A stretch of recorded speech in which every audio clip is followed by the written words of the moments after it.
Savez-vous que 80% des gens oublient ce qu'ils apprennent à 24 heures? S'ils les pratiquent, c'est à ces propos que je viens vous rappeler que nous sommes en pleine formation de leadership. Et à cela, aujourd'hui c'est la deuxième partie de la vidéo pour continuer. Nous sommes sur les notions préliminaires, ce qu'évidemment nous savons, la connaissance des soi. Et c'est là où nous sommes. Et aujourd'hui nous allons voir comment on va décortiquer encore sur les zones publiques, les zones aveugles, les zones inconnues et les zones intimes. Comme d'habitude, soyez scotchés, on y va! Bonjour chers amis, c'est votre humble serviteur Henri Mag et aujourd'hui on va continuer avec notre formation sur le leadership. Comme la fois passée, nous avions commencé sur la première table qui est la connaissance de soi. La connaissance de soi, en peu de mots, ça nous aide juste à nous connaître, quels sont nos défauts et quelles sont nos capacités. Et si donc, nous commençons déjà avec les 4 petits points que nous avions essayé de soulever dans la vidéo précédente. Et si vous avez des questions, si vous avez à ajouter d'après vos recherches, vous pouvez les mentionner ici quelque part dans les commentaires. Merci, soyez déjà scotchés et nous commençons déjà. Voilà, à ce qui concerne les 4 points que nous avions cités la fois passée, parce qu'aujourd'hui on va essayer de les développer. Le premier point, c'était les zones publiques. Le deuxième point, c'était les zones aveugles. Le troisième point, c'était les zones inconnues. Et le quatrième point, qui est le dernier, c'était les zones intimes. Allons-y voir que les zones publiques, c'est ensemble des choses que les gens savent sur vous et vous-même. Par exemple, je connais danser, mon entourage aussi, ils le savent. Pas même question même d'aller s'expliquer. Par exemple, tu es riche, tu n'as pas besoin de l'expliquer. Les gens le savent, même toi, tu connais bien que tu es riche. Par exemple, tu es belle ou beau. Toi-même, tu les connais et les autres les savent. Ça peut être aussi le contraire. Par exemple, tu es moche. Même si tu fais semblant, tu sais que tu es moche et les autres savent que tu es moche. Le deuxième point, c'est les zones aveugles. Les zones aveugles, ce sont des choses que les autres savent sur toi, mais toi-même, tu ne connais pas. Par exemple, tu peux être orgueilleux sans le savoir. Ça peut arriver. Il y a plein d'exemples sur ça.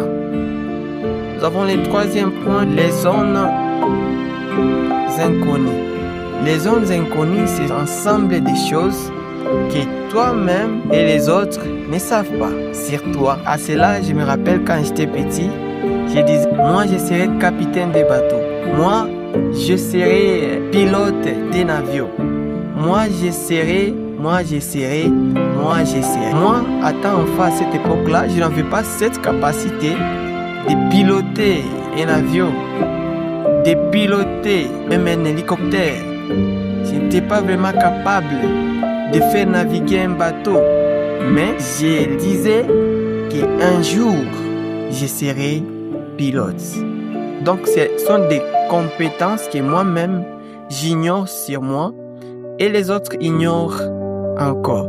Par exemple, tu peux avoir les dons des dessinateurs, mais tu ne l'as pas encore découvert. Alors, quand est-ce que tu vas le découvrir?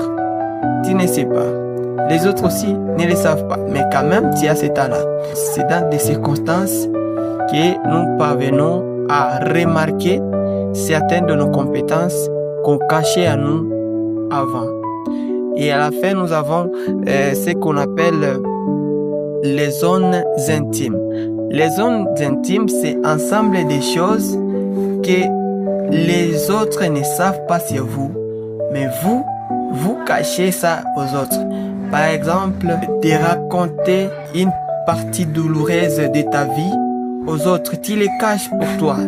Tu ne veux même pas en parler. Par exemple, tu as peur de rester dans le noir. Voilà. Là, je vois directement les femmes. Voilà. Hein? Il y a des femmes qui ont vraiment peur de rester dans le noir. Voilà. Si c'est faux, écrivez dans les commentaires. On va voir. Et merci pour votre attention. Voilà les 4 points que nous avions essayé d'expliquer à notre possible. Mais sinon, vous pouvez l'expliquer très bien comme moi. Commentez, donnez vos points de vue par rapport à ce que je viens de dire dans les commentaires. Je vous signale que dans la 3e vidéo, après celle-ci, nous allons directement entrer alors, étape par étape, dans le leadership serviteur.